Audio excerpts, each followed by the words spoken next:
تقتل أطفالها الأربعة من غير ما تقصد، والسبب صدمة كبيرة ممكن ناس كتير تقع فيها طول ما هم مش عارفين إن الحاجة دي ممكن تسبب للوفاة على طول. ما فيهاش كلام. فيلا بينا عشان أحكي لكم إيه الحكاية بالظبط في أصل الجريمة.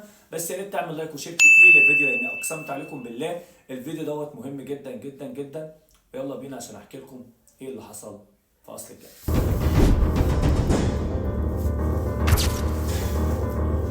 مبدئيا كده قبل اي حاجه، ربنا يرحم الاربع اطفال اللي توفوا طبعا ويصبر اهلهم على فراقهم.